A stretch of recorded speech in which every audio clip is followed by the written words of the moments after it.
service. What is up, listeners? Welcome back to another episode of the Full Service Podcast. I am Tank Smith, your host. Today is episode 76. Thanks for being here. Shout out to my guest from last week, Parker Westwood. Parker, I appreciate you coming on the podcast. That was a lot of fun. Listeners, if you have not yet, check out last week's episode. Make sure you are following Parker. She is on Twitter at Parker_Westwood. Make sure you are subscribed to her podcast, The Sex Worker's Guide to the Galaxy. You can find them on Twitter at SexyGalaxyPod. I have a link to her website, OnlyFans, Twitter, Instagram, Twitter for the podcast, Answer Detroit, in the show notes from last week. Hit those show notes. Show her some love. As always, you can find us on Twitter, on Instagram at FullServicePod. I am at TankFunkadelic. If you enjoy the show, make sure you are subscribed on whatever platform you're listening to us on.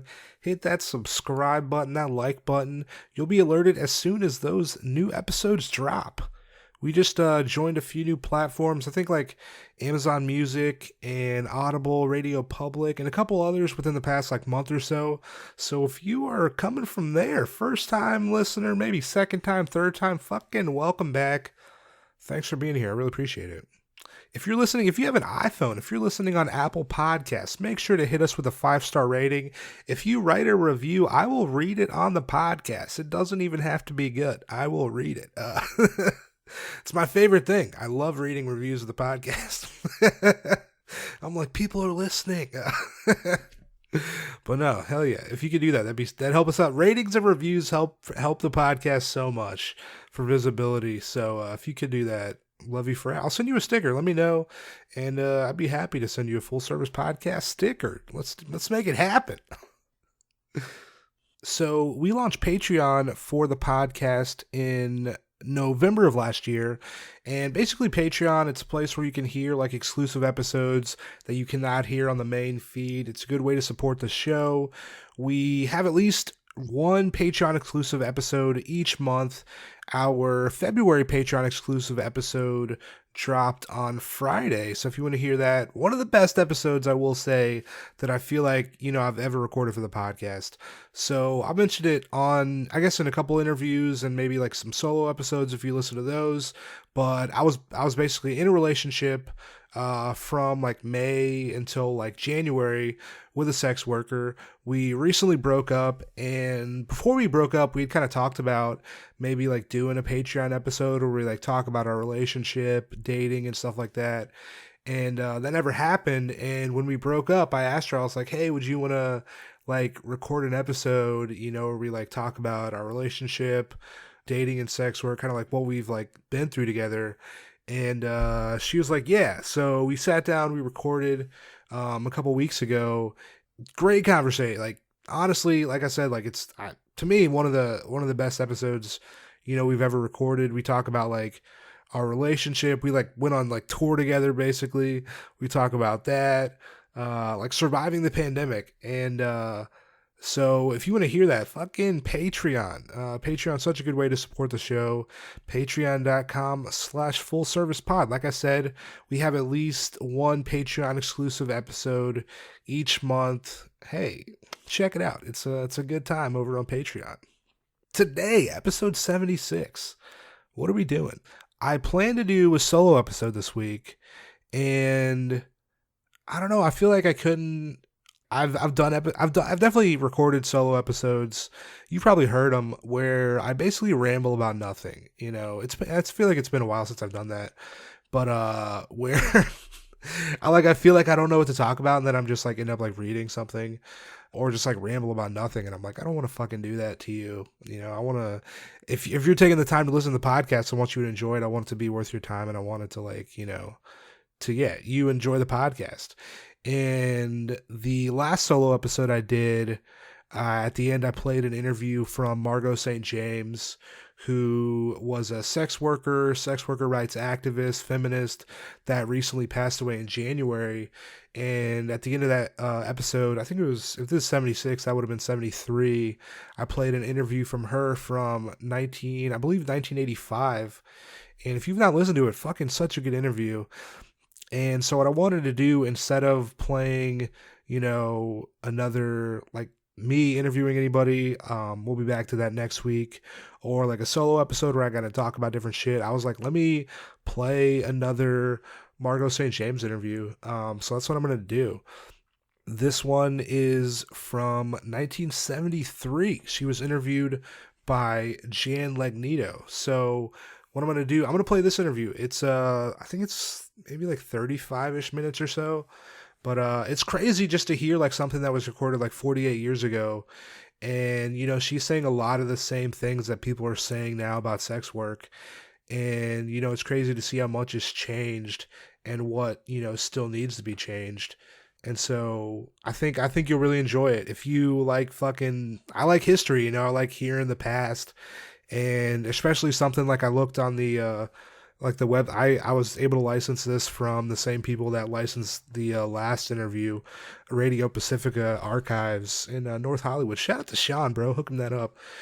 But I like hearing the past, and I think this is something that not many people have heard. So I'm like, fucking, let's put it on the podcast. Even though it's not me interviewing anybody, it's still good to hear fucking history. That's how I feel. And you could be like, God damn it, Tank, why are you doing this? Fucking, there's lots of other episodes. Go listen to another one, or like come back next week. I think this is a good interview, and I think people should fucking hear it. So I'm gonna put it on the goddamn podcast. Hey. But I appreciate you being here. That's pretty much it. Like, I don't like, that's all I really wanted to say. Check out this interview from Margo St. James, 1973, which is the year that she founded Coyote, which was like basically her sex worker rights organization that fought for like medical care and rights for sex workers. So this is at the beginning, the come up, So this is an intro and outro all in one today. I'm not even going to hit you on the other side. If you enjoy the show, I just plugged all the social media, plugged Patreon, subscribe to the podcast. If you enjoy the podcast, fucking tell somebody about it, Tell somebody you like, tell somebody you don't like, tell somebody you don't know that well. Maybe we'll be bonded through this thing called the Full Service Podcast, Make a new friend, tell somebody about something, But hey, I appreciate you being here. We'll be back next Tuesday. I got an interview for you. Super excited.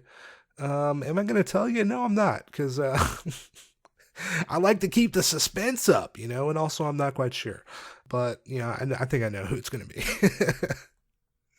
But I appreciate you being here. We'll be back on Tuesday. I hope everything's all right wherever you're at. I'll have some links in the show notes, again, to the GoFundMe mutual aid for sex workers in Detroit, as well as a fundraiser for people in old New Orleans. Hit the show notes, click the links, and if you can donate, that'd be dope. If you cannot, I completely understand. But we'll be back. I'll see you later. Thanks, Smith.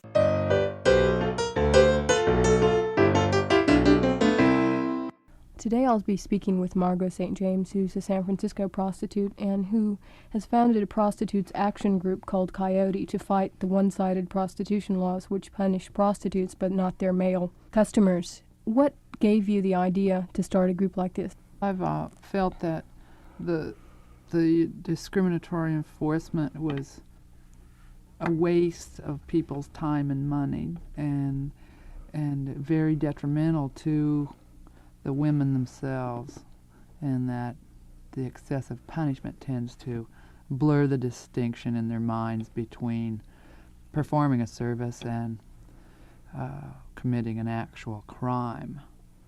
70% of the women in jail today in this country were first arrested for prostitution. Now, when a woman's charged with a sex crime like that, it's a stigma that lasts her lifetime, and it makes her unemployable. People don't think whores can do anything else but sell it. And I find that the women generally are ambitious, clever, intelligent, gregarious, usually like people in the beginning anyway, and that the profession itself is not abusive. It's the illegality that heaps abuse on the women, and that the humiliation and degradation is dealt to them at the hands of the police.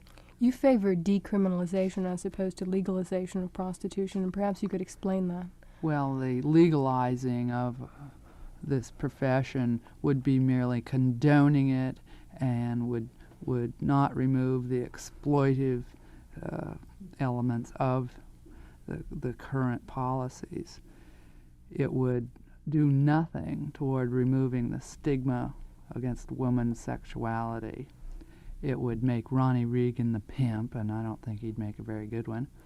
And I want to see all sexual acts between consenting adults taken out of the realm of criminality altogether. It's a personal thing. It should not be governed by the state. Prostitute should not be stamped on anyone's passport, nor should they have to pay exorbitant fees in order to be licensed, nor should they be subjected to humiliating compulsory health checks. The women in the business are very well aware of their bodies. They're immensely concerned with keeping clean. It's bad business if they aren't. The national statistics for VD among prostitutes by the HEW is a mere 3 to 5%, which is much lower than the general public. The high VD rate in this country is in an age group that does not patronize prostitutes, the age group of 15 to 30. If we're going to quarantine anybody for having an infectious venereal disease, then we should start in the high schools, because they have about a 70% rate. And that's due to ignorance, lack of sexual education, and increased promiscuity. It's silly to go around blaming whores for VD. And until we stop doing that and face the real issue, we're not going to do anything about the current epidemic. The most frequent arguments used by law enforcement officials generally against prostitution is that there are many related crimes that are committed along with prostitution. Jennifer James did a study in Seattle and found that, as I mentioned earlier, the excessive punishment promotes these related crimes. It encourages the women to steal, thinking that the man won't report it. And it works vice versa. The customer is encouraged to brutalize and rob the women, and other people are encouraged to rip her off. And in fact, Jennifer found that the women are ripped off and brutalized about 5 times as much as any customer. The current laws are set up to protect the customers. The customers actually can go to the police and complain. In the San Francisco Crime Commission report, 1969, $145,000 was reported recycled by these women. But if that's a valid figure, then how much were the women ripped off? The women cannot go to the police. They have no protection other than their man. That the illegality promotes the need for a pimp. You talk about prostitution giving you the freedom and independence that you probably otherwise would not have been able to achieve, but there's probably a considerable amount of difference between call girls and women who work for pimps, and because I think the pimping system has been considered one of the most sexist. Right. Well, the pimp is the symbol of the sexist oppression of women in this country, I think. I think that's why he's hated so much by the police. In a survey, again by Jennifer in Seattle, the police rated the pimp higher on their priorities of hates, let's say, than an axe murderer or a homosexual, and they're terribly afraid of them. The pimp is in direct competition with the police, as I see it. They provide protection. They are the man of the street, whereas actually the police, that's his legitimate job, to be the man of the street. The police use this excuse to coerce and to abuse their powers, to coerce these women into testifying against their men. San Francisco even has a pimp squad. that has concentrated on getting just the pimps. In the last 2 years, they've put away, around 40 pimps, mostly black. And I don't see this as a viable means to getting rid of prostitution at all. It doesn't get rid of the whores. If it does anything, it allows more of them to come out in the street because there's no pimp out there who's going to tell them to go to work for them. In this society, you have to have a man to have status, and on the street that's exaggerated, and you need the threat of a man behind you, unless you're a very strong woman, to carry it off and not get ripped off by the other hustlers out there. Over here in Emeryville and Oakland, there are certain areas that are worked just by certain families. And in San Francisco, where they use a high bail, they don't OR, they don't release the women on their own recognizance until lately they have started. This forced new women who had been picked up and put in jail and who couldn't get out of jail, who will eventually plead guilty just to get out of jail. This forces them to go to work for pimps, and I'll tell you how that works. A woman comes in who has an old man and meets some other women in the jail, in the city prison, and says, well, we'll get you out, but you have to go to work for us. Now that's protecting their investment. So they recruit right out of the city prison, helped along in their activities by the courts and the cops who supposedly are trying to stamp this kind of thing out. Actually, the police are the instrument of the pimp's oppression of women. But the call girls are not out there. They're not threatened. They have their financial independence and their freedom, and most of them are fairly intelligent, and there's no need for them to have to have someone around to talk to lawyers and bail bondsmen. I mean, the bondsmen and lawyers are pretty sexist also, and until recently, they wouldn't even talk to a whore unless she put up all the money. They wouldn't take her out. And so she had to have a man to take care of business. And in this culture, women aren't taught how to take care of their money. They're taught how to spend it. And they're told from the time they're little that to act sexy and be a lady and charge a high price and marriage, and get a man to get the money. In the New York courts allegedly earn a large percentage of their revenue through releasing prostitutes on the condition that when they come up with the money to pay the fine, they'll pay it obviously by acts of prostitution, so that essentially hundreds of prostitutes are going through the courts every day in addition to payoffs to the police. There's a really great stereotype in society, which may or may not be true. Prostitute is basically supporting habits of her pimp. Well, that's not true. I mean, that's a myth. There's a distinction between a woman who's out there supporting a habit. I mean, what can a woman do if she's got an expensive habit? What is she going to do that gets her the most money the fastest way? She's going to prostitute. But the whores differentiate among themselves. Those who are out there because they've got a habit, they don't consider prostitutes and professionals, though I mean certainly they are, but they're out there for a different reason. The women distinguish themselves from these addicts. For example, Mayor Lindsay, before his resignation, was sending hundreds and hundreds of policemen into the Times Square area to clean up prostitution joints, massage parlors, which were fronting for houses of prostitution and so on. The theory being that much of the drug-related crime and the theft in that area was related to prostitution. It seems to be a sort of mother and apple pie argument. In other words, any political platform requires that you speak out against prostitution, but there's really very little argument to support that it in any way is related to other kinds of crime. No, it's not. And the police want to hang on to their right to abuse women in this fashion because they get information leading to the arrest of other kinds of crimes. Although the statistics given us by San Francisco police recently show that even though there's 20 men roaming around in these high crime areas at all times of the day and night looking for whores, they only manage to solve 100 extra crimes. And I think illogical for them to try and drive it off the street and then concentrate on the places they've driven it to. Let it exist in the massage parlors. Adult education could be training and people to be masseuses and creating all kinds of jobs for people. But instead, they have policemen who go into these places.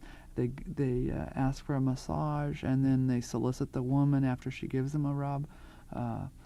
If she acquiesces, if she accommodates them, then she's arrested. Is this also true on the street? On the street, it takes 2 or 3 men a couple of hours sometimes to catch one woman.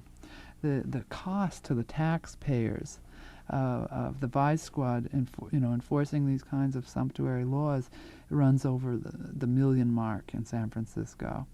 Just the salaries alone of the policemen come to $250,000. Now this money could be put to much better use. Most of the women are in it because of the money, economic hardships. Sometimes the black women, aren't allowed to work in hotels and massage parlors as much as the white. So consequently, you get a 60% rate of streetwalkers are black, whereas in the call level, it's about 10 or 11%, which is in proportion to the population. The illegality, the sexism, the racism that exists is responsible for making thieves out of these women. I think that putting them in jail is really a traumatic, horrible experience for them, no matter how many times they've been in there. And they feel ripped off every time. I mean, they feel that it's unfair. Do you think that most women who get into prostitution plan to stay in it? Well, once you've been arrested, there's very little that you can do about getting out of it. And social workers burn out in a couple of years. And most prostitutes work for 2, 3, 4, 5 years, although some women I've known were successful companions for men way up for their whole life. I know women in their 40s that are supported by men. You basically talk about it as providing let's say a consumer service, as opposed to being an illegal activity. It's a luxury. It's a demand and supply business. Assuming that it were decriminalized, would, for example, the price go down? Would it No, I don't think that has any relationship to it at all. The price is determined by the demand and the supply, and to decriminalize it would not encourage all kinds of women to get into it. There are only certain types of women who are suitable Why for do you that say kind that? of work. I mean, you need to have a certain personality to enjoy contacts with different people. I met a shrink the other day who has turned out.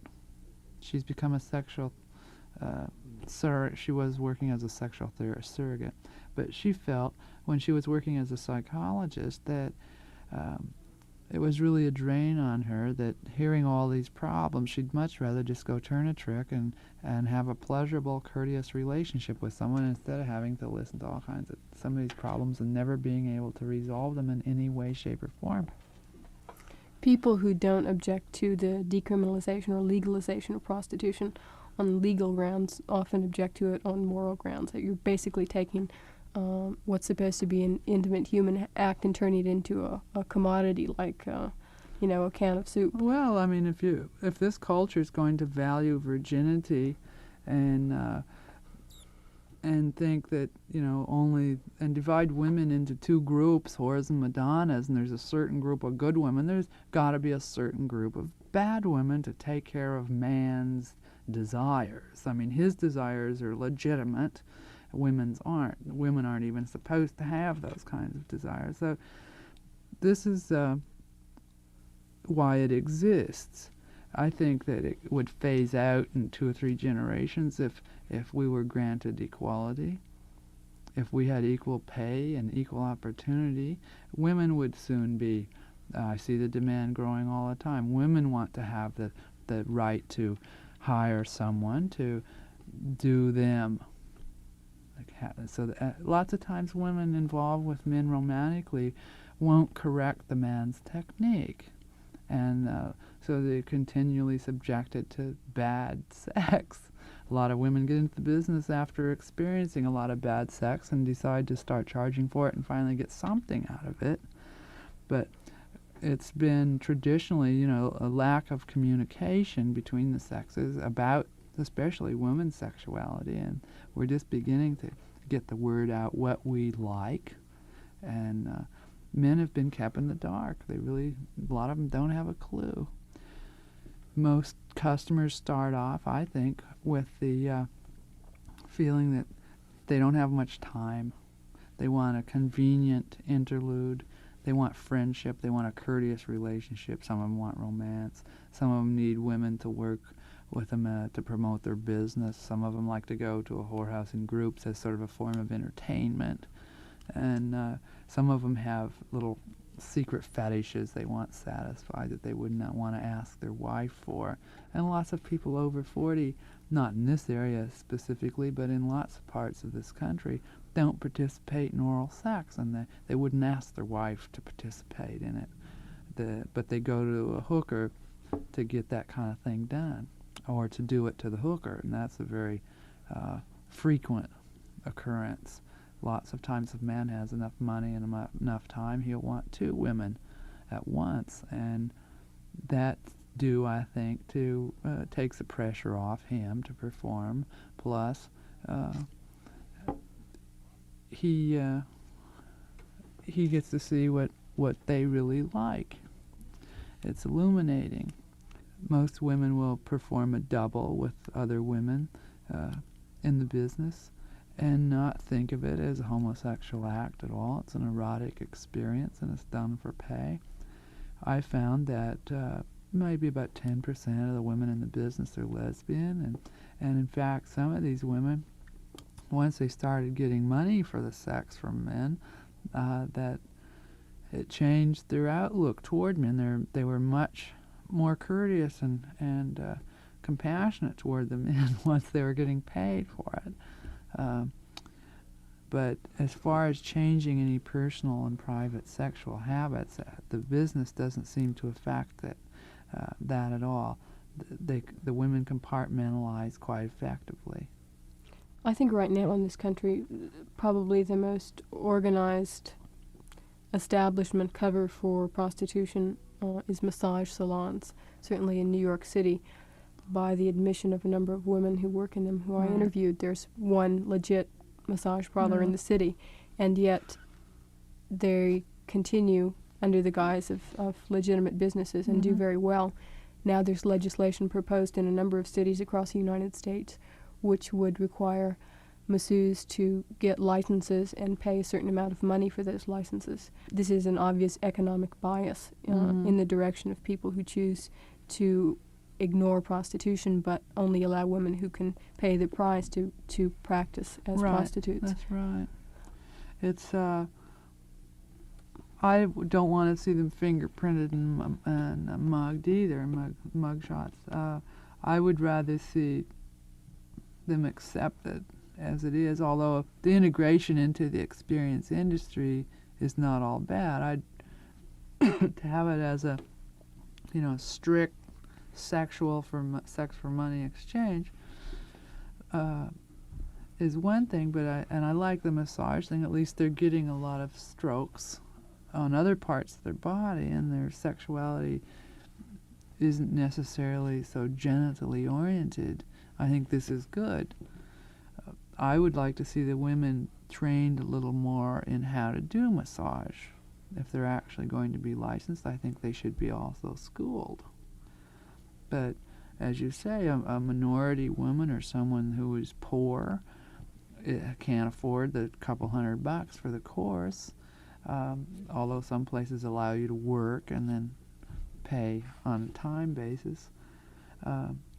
But it needs to be that prostitution involved in the massage parlors needs to be accepted, and here, I think only about 40% of the women I've talked to will do anything extra.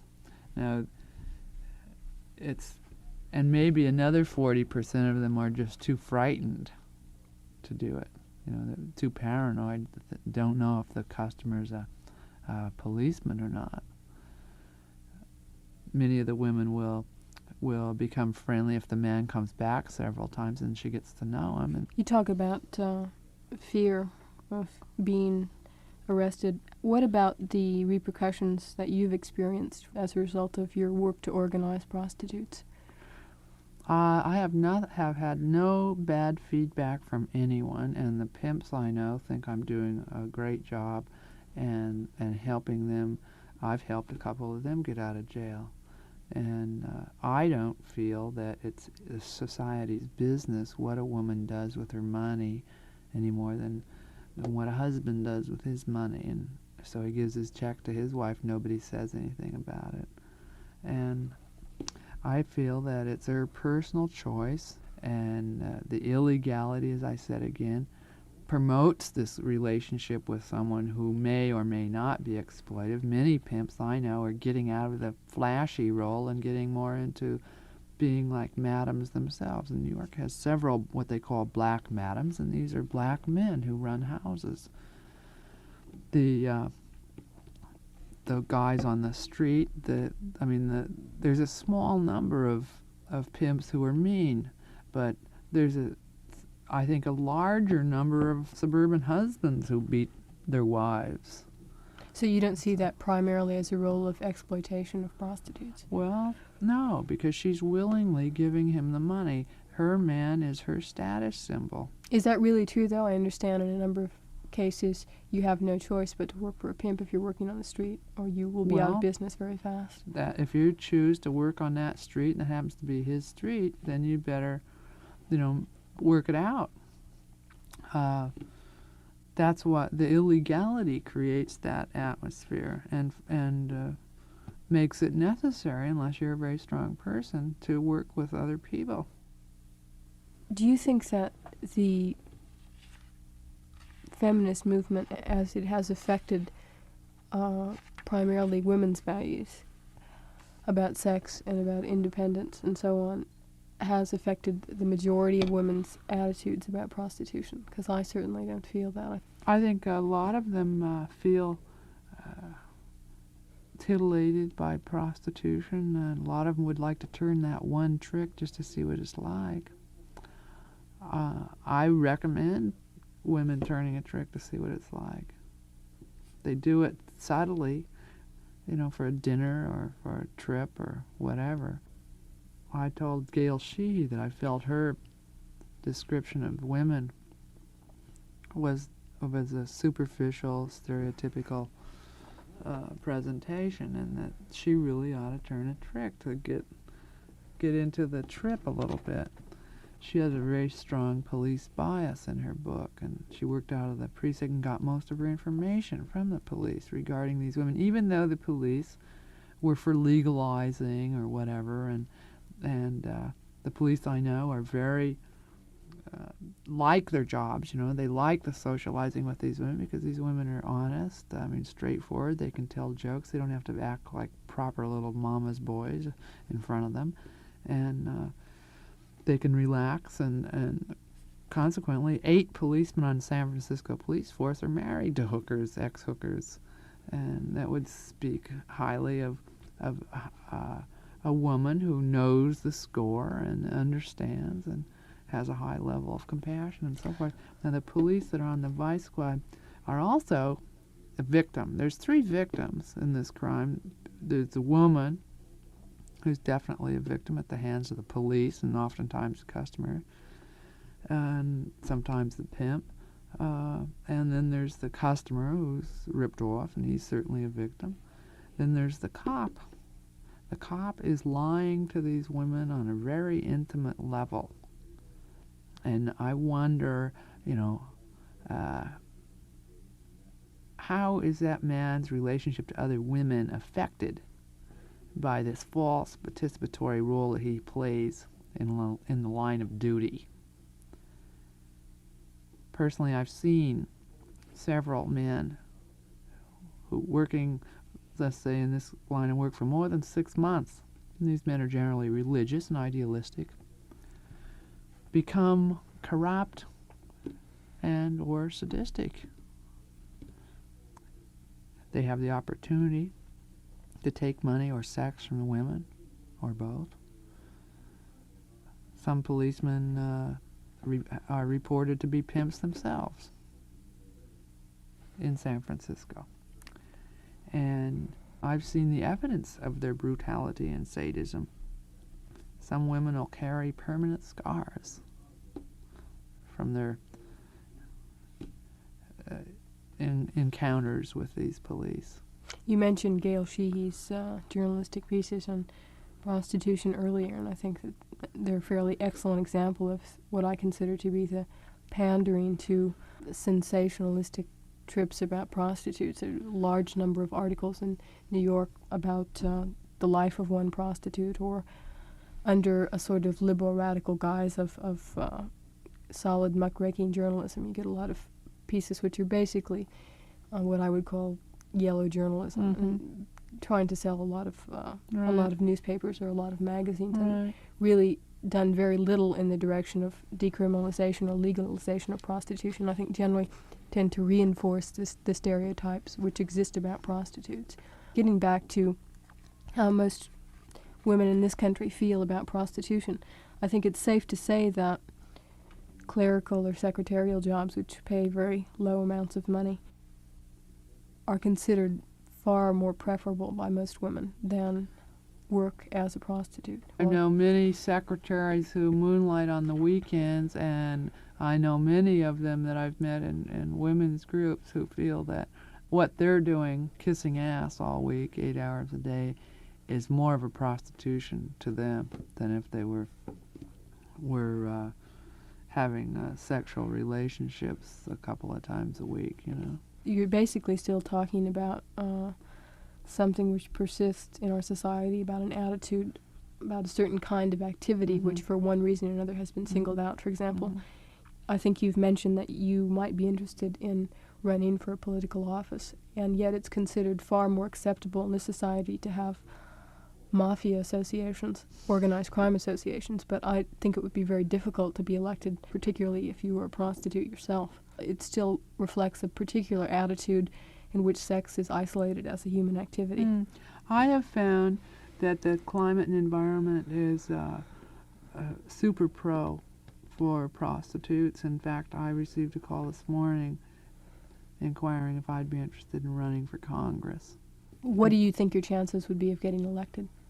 Would depend if I think they'd be excellent in the light of the present government. I mean, how dare this government and its agencies call anyone a whore, and much less arrest them for it? How dare they? Let's get some honest amateur people in there who we can trust.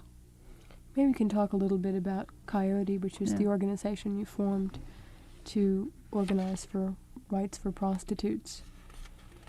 I noticed that the constituency is largely composed of people who aren't prostitutes. Does this speak at all to fear that women have of being identified as member of an organization like Coyote? Yes, they're very paranoid about that, and they want to retain their anonymity, and they feel they want to help, but some of them are even afraid to call me on the phone. However, when they're in trouble, they call. And the ACLU and the Barristers Club and many other groups are working very hard at getting it decriminalized, and right now we're doing the citation thing in San Francisco and attempting to get citations issued for victimless crimes, including prostitution. We had our hearing yesterday where Jennifer James testified, and it was magnificent. The place was packed, and at the end, everyone cheered. It's Coyote has done a lot in the last 9 months to educate the public about sexuality and about prostitutes nationwide. With this kind of support, what do you think the possibility is of decriminalizing prostitution, say, in the next 2 or 3 years? I think it's definite possibility and a probability. And I would have liked to see 74, the year of the whore. I would like to see an initiative on the ballot this year, but it doesn't look like people have gotten sufficiently organized or inspired to do it. It'll probably, and that means we'll have to wait until 76. But initiative is only one way to do it, and it's a lot of hard work. Now, this year would be the great year to do it because we could just form a coalition with the marijuana people and have their people get our initiative signed too. In fact, a lot of their people are getting requests from their signees, and people who won't sign theirs would sign mine. But as I say, we didn't get organized, and so we're looking more toward doing it legislatively, and Willie Brown has said he'd be more than willing to help draft something and put it up before the legislature. And I think with the current trends, if they continue developing the way they have been, that's more than likely a possibility this year.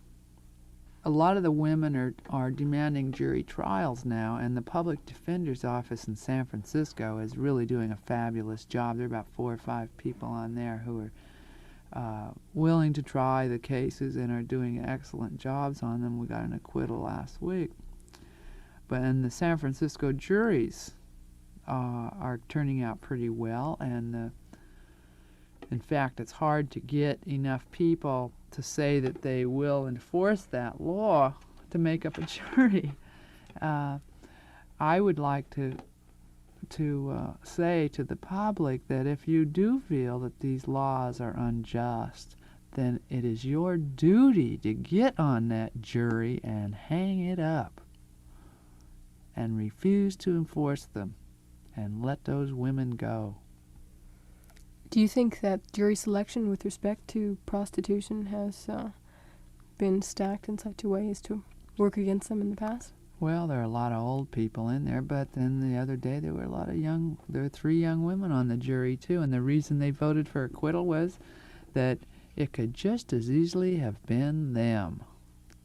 The police are so frantic to justify their wages and keep up especially now that's the end of the fiscal year and they want to jack up their arrest and conviction statistics, that if you are in a certain area of San Francisco, say from California to Market, from Powell to Van Ness, and it's after dark and it's dark at 5 o'clock, and if a nice young man walks up to you and says, feel like a drink, and if you are friendly and agree to go for a drink with him, you might be just find yourself on the way to jail and charged with prostitution. And they charge you with anywhere from 2 to 4 charges, which coerces you into cooperating with the plea bargaining system. That means plead out in order to get out, and it's like Agnew, And I think that is despicable. It's a terrible system, and it really denies people their rights, and women are going around officially labeled when they are totally innocent. 5 innocent women came to me last month, and out of those 5, 3 of them got convicted, and I think it's horrendous, and it's time the public did something. I've been speaking with Margo St. James, who's a prostitute and the founder of Coyote, an organization to help organize prostitutes. This is Jan Lignito.